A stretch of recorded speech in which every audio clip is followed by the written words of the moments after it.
Hi everyone, Mark Heath here, and today we're going to have a look at whether we can solve problem 6 of the Advent of Code challenge using C# and LINQ, and as well in F#.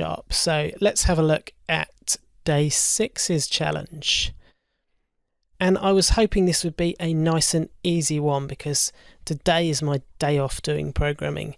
And it wasn't too bad, although as we'll see, it was quite hard to do in a single LINQ expression.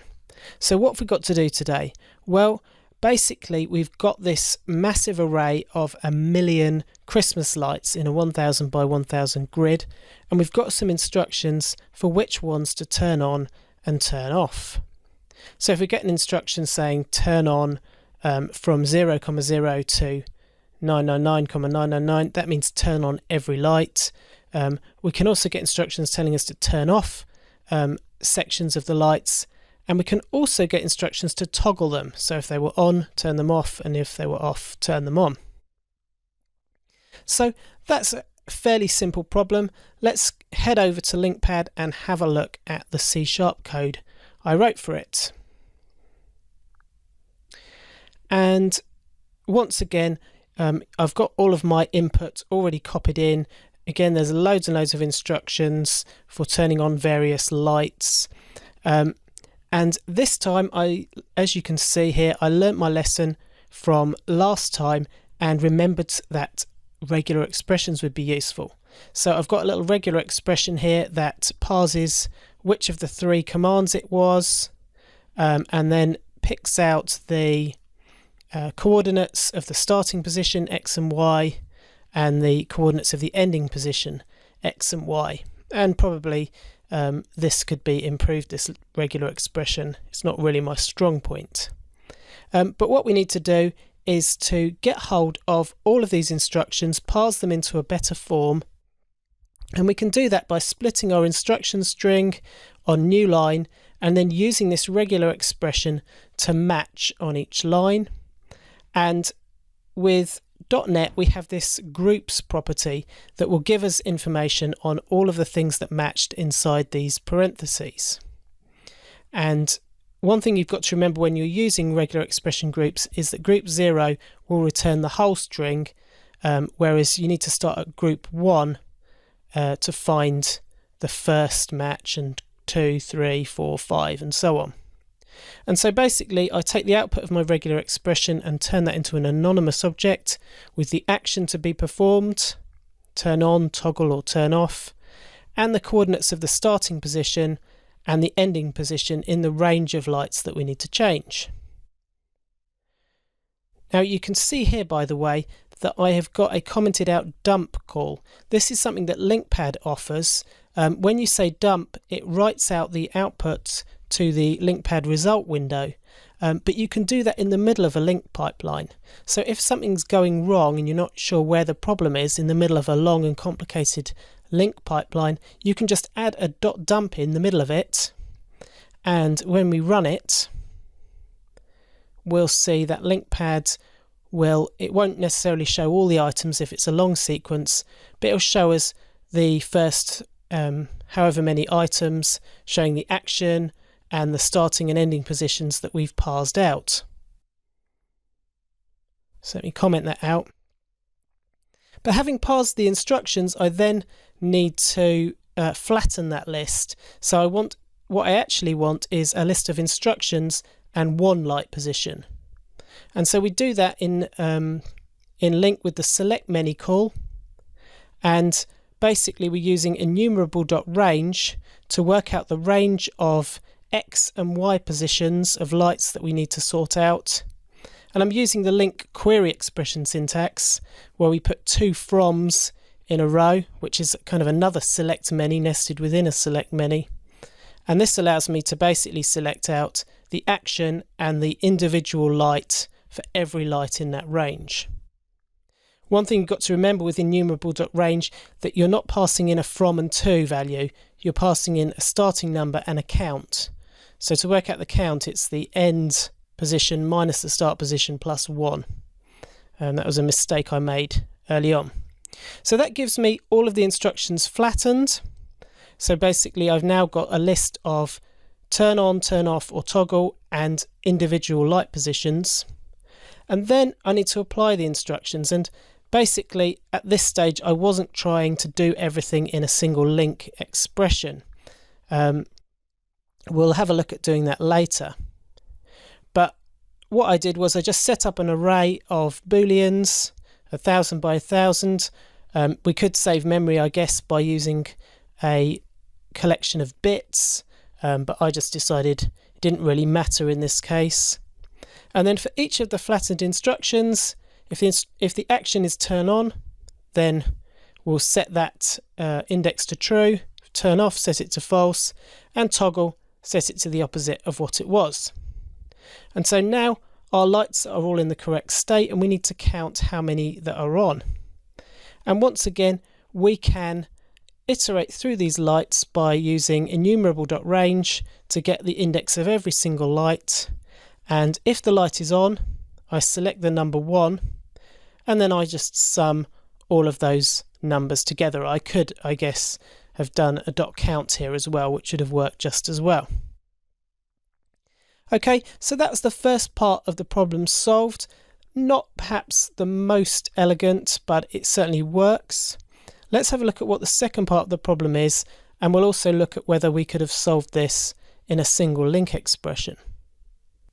So the second part of the problem is basically the same problem, but the meaning of the instructions turn on, turn off and toggle has slightly changed. Turn on actually means make the light brighter, increase its brightness by 1. Turn off means decrease its brightness by 1, and the brightness can't go below 0. And toggle means increase the brightness by 2.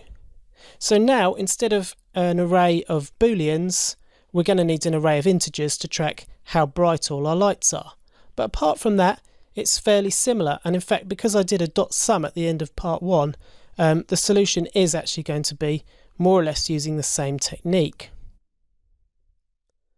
So for part 2, I thought I would try and get away from having this 3-part solution and see if I could turn it into a single link expression. So let's have a look at what I did for part 2. Again, I've got my instructions. I split them on new line. I use my regular expression to pick out the interesting parts from each line, and I turn it into an anonymous object as before, of the action and the from and to positions of the range. All of this is the same. And the next part is the same as well. We're flattening it to pick out an action for every individual light bulb. But then this is the point at which things change. We need to work out what the state of the lights is in, and we can do that with Link's aggregate method. And what aggregate does is basically we start off with an initial state. In our case, that's an array of integers, 1000 by 1000, and for every element in the sequence we update that state or accumulator until we've got to the end of the sequence.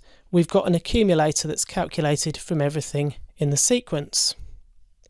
And so the way I'm going to do this is the function that applies each element to the accumulator first of all looks in this array to find out what the brightness of the current light is. And if the action was to turn on, we increase the brightness. If the action was to turn off, we decrease it, taking care not to go below 0. And if the action was to toggle, we increase the brightness by 2. And then I store that brightness back into the original accumulator and return that accumulator. So this is a mutable accumulator. We're not being perhaps a bit more strict functional programmers and returning a brand new one. Mainly because I couldn't think what a good efficient way to do that would be. And then finally, the output of the aggregate method isn't another sequence, it's simply the seed that's been calculated, or the accumulator that's been passed through. And that will be this array of 1,000,000 light brightnesses. And so we just need to go through that array now and add together all the values. And one nice little trick I found is that if you have a two-dimensional array in C#, you can call cast to int or whatever the type of that array is, and that will flatten it out. Let me just show you a quick example. So if I've got an array a two-dimensional array of 1, 2, 3, 4, and I call cast2int, then that just gives me a 1, 2, 3, 4 in an array. So that's really handy. We can then just call sum. And so there we have this problem solved in a single line, single fairly complicated line of LINQ. And I'm fairly pleased with this solution. The only thing I suppose you could criticize about it is that we are not using immutable state here. And so let's have a look at how I turn this into F#. And we'll scroll up here. So in F# I wanted to make use, as I've done in previous videos in this series, of plenty of little helper functions that are all composed together to solve the problem. And so I started off by making turn on, turn off and toggle functions that do the actions that we're told to do in part B of the problem: increase the brightness by 1, decrease it but don't go below 0, or increase the brightness by 2. And then I make a little select action function that turns a string instruction into the method that should be called for that particular instruction. And I'm using a syntax here which I think is called pattern matching functions, where I use the whole function keyword, not the fun keyword, and I can then just do a pattern matching syntax that's quite terse, and I don't actually need the match keyword here in order to do this. Then I have a function called parse instruction. It takes an entire instruction line from the original input and it returns a tuple of the action to be performed, which is actually going to be one of these functions, the from position and the to position. And so I pass in my action selector function, which will go from the string turn on, toggle or turn off to the right function.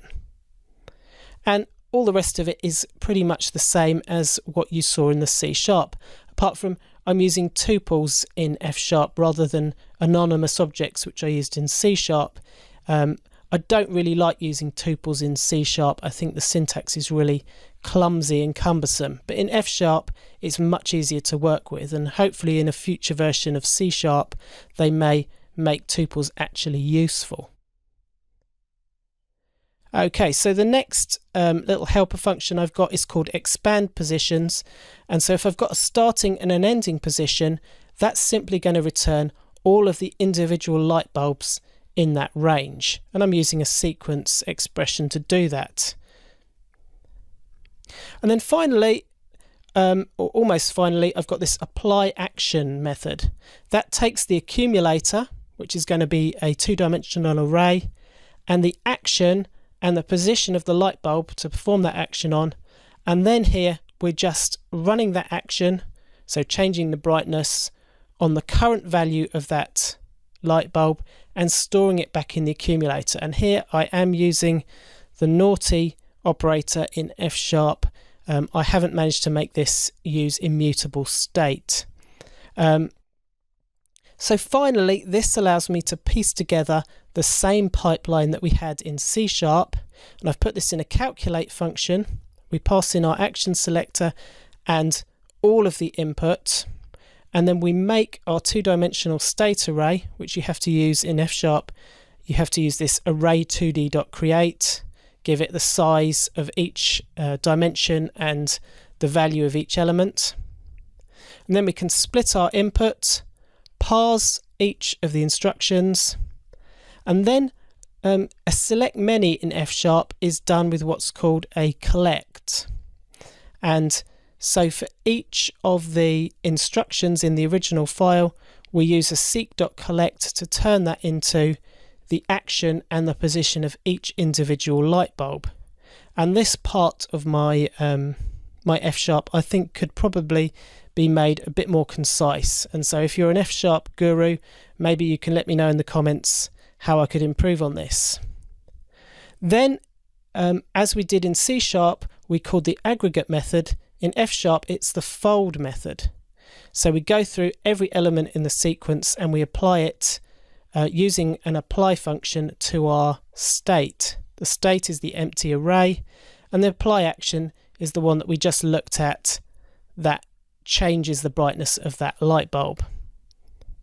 Then we need to turn our two-dimensional array back into a sequence of integers, and it turns out exactly the same trick that we used in C# works in F#. We can do seek.cast_int and then pass that into seek.sum.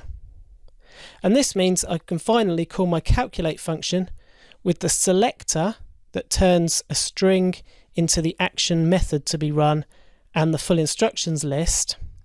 And the advantage of injecting the selector function is that if I want to solve part A this way, then I just need to make different functions for each of the actions. Turn on A just sets its value to 1, turn it off sets it to 0, and toggle changes it from 1 to 0 or 0 to 1. And pass in a different action selector, and I can solve parts A and B with the same method. And this is basically how you implement the strategy pattern in F#. You're just passing in functions. So that was my solution. Sorry this video has gone on perhaps slightly longer than I wanted it to, and I was going to take a quick look on the subreddit to see if anyone had managed to solve this with immutable state. I'm sure there are plenty of really elegant and better solutions than I've come up with, but seeing as this video has gone on a bit too long now, I'll leave that as an exercise for you, and let me know in the comments if you think I should have solved this a better way. Thanks for watching, and hopefully I'll see you for day 7.